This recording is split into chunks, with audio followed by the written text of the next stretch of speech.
Welcome guys. सो आज की video में हम डिस्कस करेंगे सुपरवाइजर मैथ्स मॉक टेस्ट। जो सुपरवाइजर का आपका परसों एग्जाम है उसका मैथ्स के टॉप 12 एमसीक्यूज लाया हूँ। इसी तरह के क्वेश्चंस आपको एग्जाम में आने वाले हैं। सो इसको प्रैक्टिस करो, देखो आपके प्रिपरेशन कैसी है। Question number first is in a exam a student got 40 marks and still failed by 20% marks. एक स्टूडेंट ने एक एग्जाम में 40 मार्क्स लिए, फिर भी वो फेल हो गया बाय 20% मार्क्स। ठीक है, तो वर्ड्स पे ध्यान रखना, 20 मार्क्स से फेल नहीं हुआ, उसने जो मार्क्स लिए हैं ये 40, वो फेल हो गया, फिर भी 20% मार्क्स उसके कम थे पासिंग मार्क्स से। If the passing percentage, passing की परसेंटेज भी दी है, is 40%, then what are the maximum marks. तो लेट कर लो मैक्सिमम मार्क्स एक्स है। ठीक है,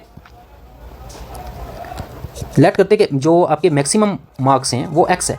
अब ये क्वेश्चन में देखो क्या कह रहा है कि 40% पासिंग मार्क्स थे, बट उसको जो मिले मार्क्स वो 20% उससे कम है। तो मिले कितने होंगे मार्क्स? ऑब्टेन्ड परसेंटेज में कितने मिले होंगे? 20% ही मिले होंगे ना, क्योंकि पासिंग 40 है और वो पासिंग मार्क्स से 20% कम है। इट मीन्स उसने ऑब्टेन्ड भी कितने किए होंगे? 20 किए होंगे। 20 + 20 40 है ना। सो मार्क्स ऑब्टेन्ड 20% है और मार्क्स ऑब्टेन्ड आपको दिया भी है उसने कितने फिगर में 40 मार्क्स, ये तो परसेंटेज में आ गया ना। सो ये 20% ऑफ टोटल मार्क्स होगा। ठीक है, of X is equal to, और ये दिया भी है आपको कितना? 40। सिंपल ये इक्वेशन बन गई। यहाँ से एक्स की वैल्यू आपको फाइंड करनी थी। सिंपल क्वेश्चन है परसेंटेज का। 20/100 into X is equal to 40। यहाँ से एक्स की वैल्यू फाइंड कर लो, यू विल गेट ये 2 5 10, 5 इधर मल्टीप्लाई हो जाएगा, 5 × 40 इज 200। सो मैक्सिमम मार्क्स जो थे वो है आपके 200। ठीक है, कुछ नहीं था। क्वेश्चन में क्या बोल रहा था, एक स्टूडेंट है उसने 40 मार्क्स लिए बट वो फेल हो गया 20% मार्क्स से, और जो पासिंग परसेंटेज है वो 40% है। इट मीन्स उसके जो मार्क्स आएंगे वो 40% से 20% कम रहे होंगे, तभी वो 20% से फेल हो गया।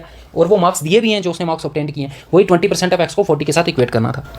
Question number 2, if 200% of k minus k + 2% of 50 is equal to k, then the value of k। तो सिंपल परसेंटेज की कैलकुलेशन है, इसमें कुछ नहीं करना है आपने। सो इसको बस सॉल्व करना है। 200% percent means divided by 100 into k minus k + 2%, k + 2% means divided by, इसको करना है 100 से, परसेंट की जगह डिवाइड बाय 100 आ जाएगा, multiply by 50 is equal to k। इस इक्वेशन को सॉल्व कर दो, ये 100 2 तो यहाँ पे बचेगा 2k माइनस 50 2 तो यहाँ पे आपके पास बचेगा k + 2/2। तो ये माइनस, जब ब्रैकेट, ये वाले ब्रैकेट ओपन करेंगे, माइनस अंदर मल्टीप्लाई होगा तो ये दोनों टर्म्स माइनस की हो जाएंगी। ठीक है, सो यहाँ पे आएगा k/2 minus 2/2 is equal to k। ये 2/2 1 हो जाएगा। अब इसको सिंप्लीफाई कर लो। सो 2k माइनस k/2, और ये प्लस k है इस तरफ, ये इधर आके माइनस k हो जाएगा, और ये 2 कैंसिल, यहाँ पे 1 बचा, -1, और इस -1 को उधर शिफ्ट करेंगे तो ये +1 हो जाएगा। ठीक है, k वाली टर्म एक तरफ कर ली और कांस्टेंट एक ही था उसको एक तरफ कर लिया। अब इनको सिंप्लीफाई करो, 2 × 4, 4k माइनस k, ये हो जाएगा 3k/2 minus k is equal to 1। इसको भी सिंप्लीफाई करो, 2k, तो ये हो जाएगा k/2 is equal to 1, which implies that k is equal to 2।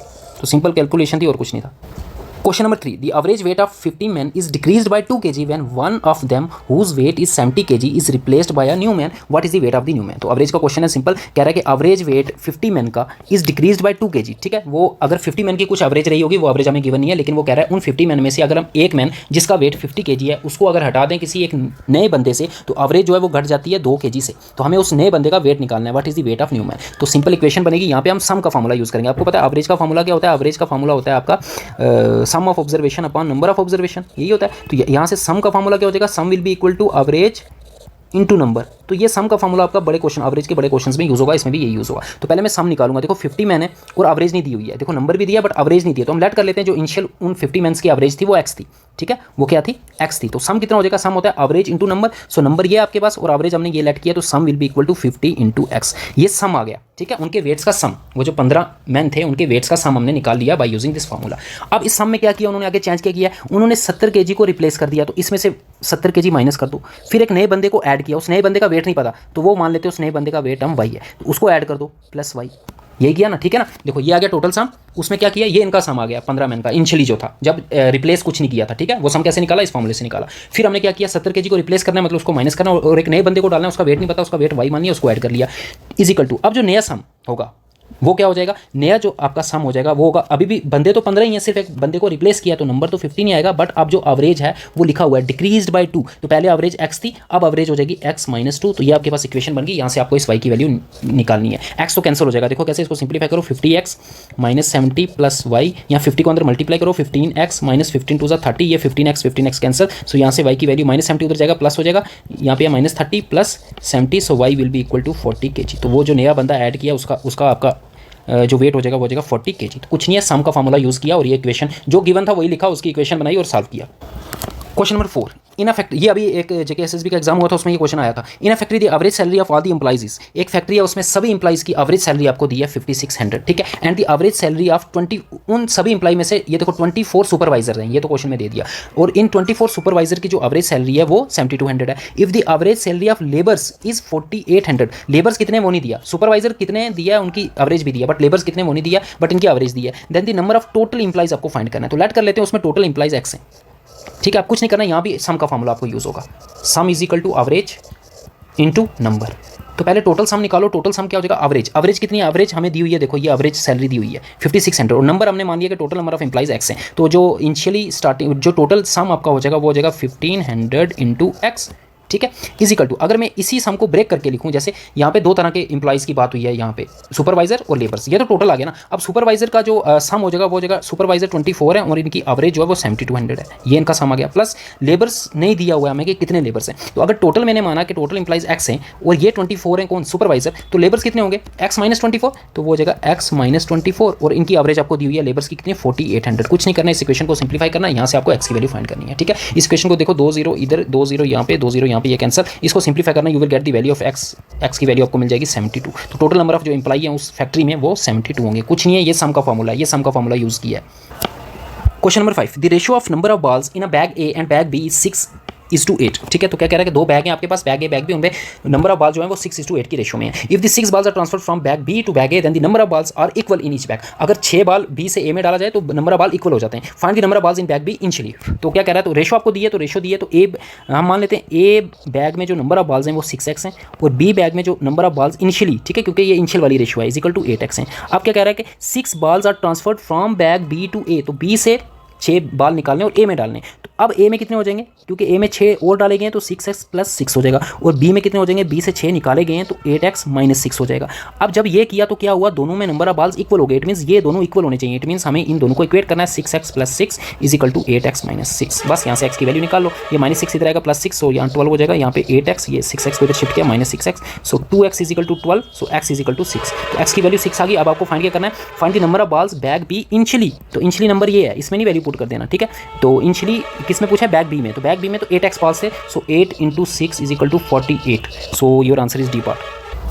Question number 6, the present ratio of ages of P and Q is 6:7, तो जो present as है किसकी, पी एंड क्यू की, ये पी आ गया आपका, ये क्यू आ गया, रेशियो एंड प्रोपोर्शन का क्वेश्चन है, सिंपल, मैंने अपनी वीडियो में अच्छी तरह से ये ट्रिक भी बताया आपको, 6:7 इनकी रेशियो है। फिर कह रहा है 12 ईयर्स अगो, मतलब 12 साल पहले, तो 12 साल पहले माइनस 12 यहाँ लिख लेते हैं, 12 साल पहले इनकी रेशियो क्या थी, 3:4, तो ये मेथड मैंने आपको पढ़ाया हुआ है, कैसे निकालते हैं इसमें सबसे पहले इन दोनों का गैप चेक करते हैं, यहाँ पे गैप 1 का है, यहाँ पे गैप 1 का है, गैप ठीक है तो ठीक है, अगर गैप ठीक नहीं है तो फिर इस नंबर को, यहाँ पे जो नंबर आएगा, यहाँ पे जो डिफरेंस आएगा, इस नंबर को इधर मल्टीप्लाई करना होता है, इसको उधर मल्टीप्लाई करना होता है, ठीक है, गैप को बराबर करने के लिए। अब क्या करना है, यहाँ पे गैप बराबर है, तो यहाँ पे आपको सिर्फ इन दोनों का डिफरेंस देखना है, 7 और 4 का डिफरेंस कितना आ गया, 3 का, सो 3 रेशियो बराबर, और यहाँ पे ईयर्स का डिफरेंस देखना है, यहाँ पे प्रेजेंट एज थी, मतलब 0 टाइम 0 मान के चलेंगे यहाँ पे, तो कितना डिफरेंस है इन दोनों के बीच में, और 12 साल पहले की, मतलब प्रेजेंट की बात और 12 साल पहले की बात हो रही है, तो दोनों में कितना टाइम डिफरेंस है, 12 का, सो यहाँ पे डिफरेंस है 3 का, सो 3 रेशियो बराबर 12 हो जाएगा, 1 रेशियो बराबर 4 हो जाएगा। अब आपको फाइंड करने के लिए क्या बोला, find the sum of the total of their present age find करनी, तो प्रेजेंट एज की रेशियो ये है, ठीक है, ये वाली ऊपर वाली, ये तो 12 ईयर्स बैक वाली है, तो यहाँ पे आपको डालना है, तो अगर 1 रेशियो 4 है तो 7 रेशियो 28 हो जाएगा,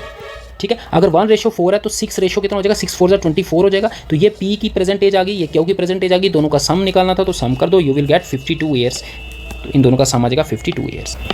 ऐसे रेशियो प्रोपोर्शंस के बहुत से क्वेश्चन किए हैं, वीडियो में जाके देख सकते हो, हर एक टॉपिक की वीडियो अपलोडेड है, आप प्लेलिस्ट में जाके वो वीडियोस जाके देख सकते हो, ठीक है।